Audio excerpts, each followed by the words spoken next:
السلام علیکم ورحمت الله وبرکاته ومغفرته. د کوچني اختر د میاشتې د روژو فضایل. محترمینو، له یوه عبادت څخه مؤمنان خلاصیږي، د بل عبادت دروازه ورباندې را خلاصیږي.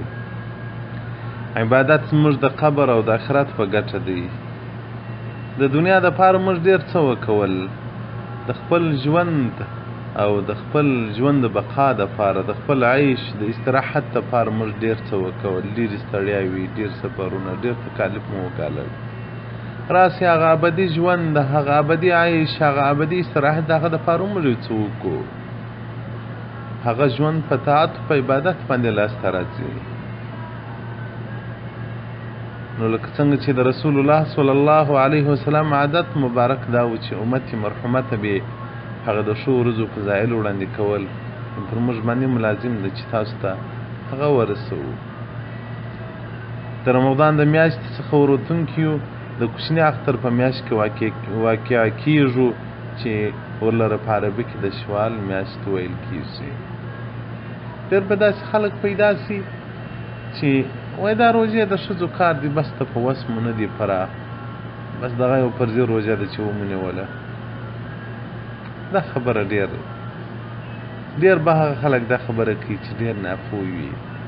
د آخرت غم یې نه وي، د دنیا فکر یې ډېر وي، د آخرت د ژوند فکر، احساس، درد په زړه کې نه لري، هغه دا خبر کوي. که دا اوس یو خور د ایران څخه هم پوښتنه کړې وه، زه د مسجدنیم څخه را روان وم، د میسج مې واورېدی چې وایي خاوند راته وایي چې دا 6 روژې د کوچني اختر به نه نسي، په دې کې ته ورته ریا کوې. الله دې رحم وکړي. که راسې رسول الله صلی الله علیه وسلم موږ ته د دې روژو متعلق څه وایي؟ رسول الله صلی الله علیه وسلم وایي که څوک د رمضان څخه بعد کې دغه 6 روژې ونیسي، رسول الله صلی الله علیه وسلم معرف کوي فذاک صیام سنه، دا ټول کال به الله جل جلاله دته په روژه کې ور حساب کړي. ټول کال چا روژه نیولی سوای؟ ټول کال ډېر غټ مشکل دی چې سړی روژه وي، ځکه ورځې کوچنۍ کېږي، غټېږي، یخه راځي، ګرمي راځي. الله جل جلاله د رمضان روژه چې دې ونیوله، د هغه څخه بعد بیا د 6 روژې د کوچني اختر د میاشتې ونیسه، دا ټول کال به دې په روژه کې در حساب کم.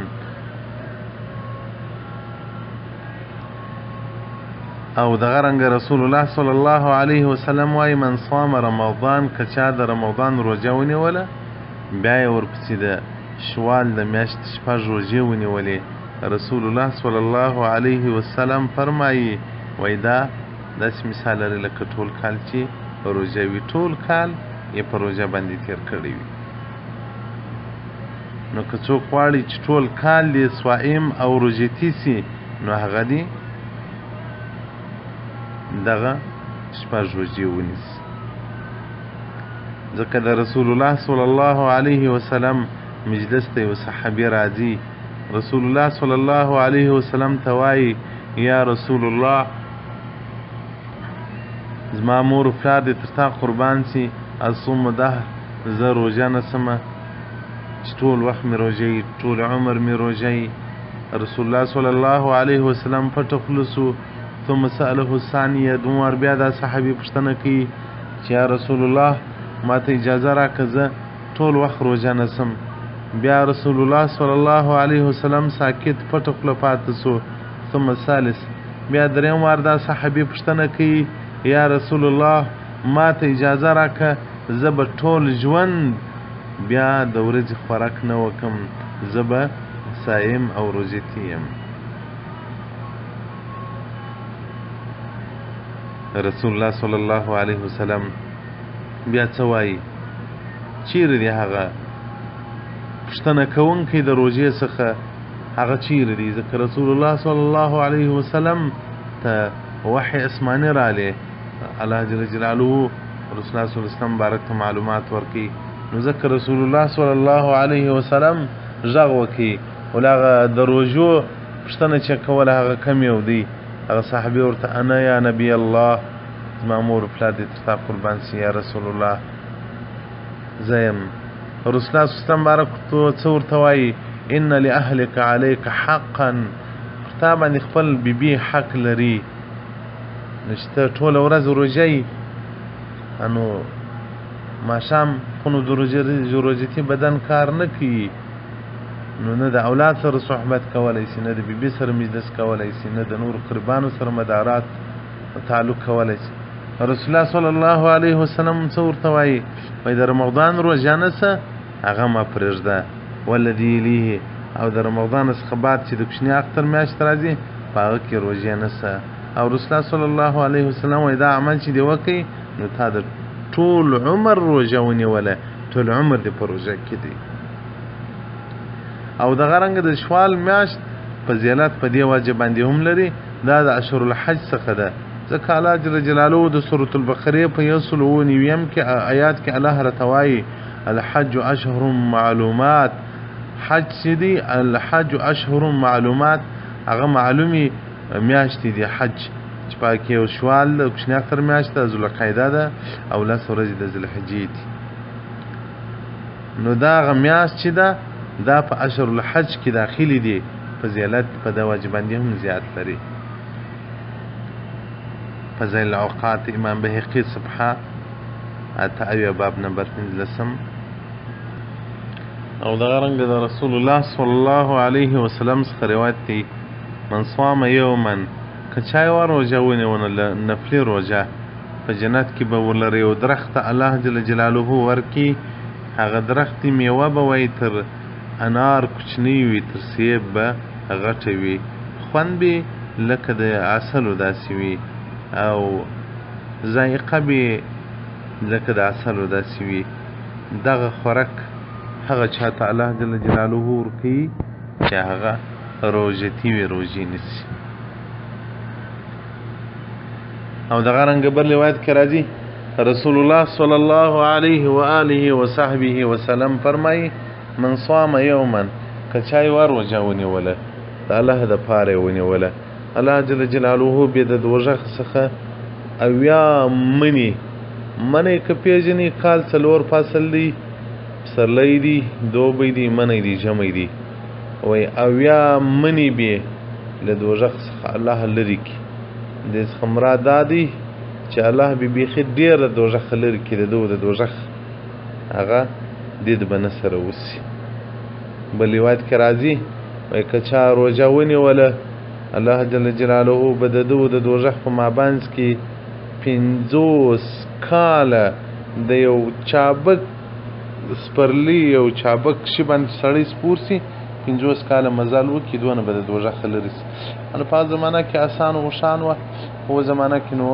مثلا جاز دی یا تیاره ده، تیاره چې 50 کاله تګ وکړي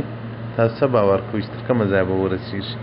نو 50 کاله چې تیاره مزل وکړي دونه به له دوژخ لرې سي. د دې څخه مراد دا دی چې دغه انسان الله دوژخ ته نه بیایي چې هغه صائم روژتي وي، روژې نیسي. او رسول الله صلی الله علیه وسلم وایي زما امت الله هر نیک عمل په 10 باندې وربدلوي. نو رسول الله وایي د رمضان میاشت الله په 10 میاشتو دربدلوي، په 6 روزې بعد رمضان د کوچني اختر د میاشتې 6 روزې نیول رسول الله صلی الله علیه وسلم وایي په 2 میاشتو الله دربدلوي. نو 2 میاشتې چې 10 میاشتې ته ورواچوې 12 میاشتې کېږي. نو هغه څوک چې د شوال 6 روژې ونیسي په ورځ د قیامت به د ده ټول کال په روژو کې الله ور حساب کړي. کنز العمال جلد 8 صفحه 588 حدیث رقم 3212. او دغه رنګه د رسول الله صلی الله علیه وسلم څخه روایت سعد بن سعد وایي رسول الله صلی الله علیه وسلم وایي که څوک یوه روژه ونیسي نفلي روژه، نو الله جل جلاله دغه بنده ته په هیڅ شي باندې نه راضي کېږي، په جنت باندې ورته راضي کېږي. وایي ستا د دې روژې بدله به جنت وي، جنت به درکوم. او دغه رنګه د عبدالله بن ابي اوفا څخه روایت دی چې رسول الله صلی الله علیه وسلم فرمایلی دي چې د روژتي پټه خوله تسبیح دي که روژتي هېڅ هم نه وایي خو د ده په حق کې ملایکې تسبیحات لیکي ونومه عبادة خوب عبادت دی ودعاؤه مستجاب دعای مستجاب ده وعمله مضاعف عمل الله وردو جندکی درې چندکی لس چندکی نو محترمینو دغه د شوال روژې ونیسئ تاسو زموږ سرنګ واخئ تاسې موږ پر ځان حجت مه ګرځوئ بني اسرائیل چې هلاک سول په دې وجه هلاک سول چې علماو به شي خبرې ورته کولې دي به پر یو غوږ اورېدلې تر دا بل غوږ به دورې ایستلې غورځولې وي نو الله هلاک هم کړل دغه د علماو خبرې چې تاسې اورئ د عمل بڼه ورکړي روژې ونیسئ څه در کېږي دوی جاپان ته تللی سي روژې نسي نیولی زه په دغه نه پوهېږم که اوس د هرې روژې په مقابل کې تاسو ته $1000 په دنیا کې درکول کېدلی تاسو څه فکر کوئ دیوبندي ته به بیا وارې د دې روژو راغلی وی له تاسو څخه اوس را روان ومه د مسجد نن څه مې عمره رااخیستې وه یو خور مې څه راته پرېښې دي له ایران څخه معلومات خاوند وایي ته به دا د اختر روژې نه نیسې ته ریاګري کوې او زه ځم د خریبانو کردورې یې نیسم نو غاړې خو مې نه په بندېږي مال په دا نفلي روژه کې د خاوند اجازه لازم ده چې ته د خاوند سره یې نو د ده به ضرورت ستا به روژه وي او دا چې ته ولاړه چې د پلار کره یا د قریبانو کره ولاړه چې د ده کره نه یې بیا د ده پلار نه شي کولی چې تا را وګرځوي دا زموږ انسانیت و مسلمانۍ د خپله خوینه نه شي غافله مینه له جنا ګرځي نو تاسو کې خپله نه نسئ کور چې ښځې نیسي ښځې په دې اطاعت په عبادت عجب غوښتلي دي زما فکر دا دی چې دا زموږ د زمانې به ښځې جنت ته ولاړې شي دا ټولې ښځې نه یادومه دا زموږ د پښتنو بعضې ماحولونه چې دي ښه مستوره ښځې دي دینداره ښځې دي نو که خپله نسي نیولی د دوی د روژې مات ترتیب ور برابر کړي د دوی سره کومک وکړي او دغه رنګه ابي امامه رضی الله عنه ورسول الله صلی الله علیه وسلم یا رسول الله مرني بامر ما په داسې کار سره امر کړ چې زه هغه وکم رسول الله صلی الله علیه وسلم سورت علیکم بالصوم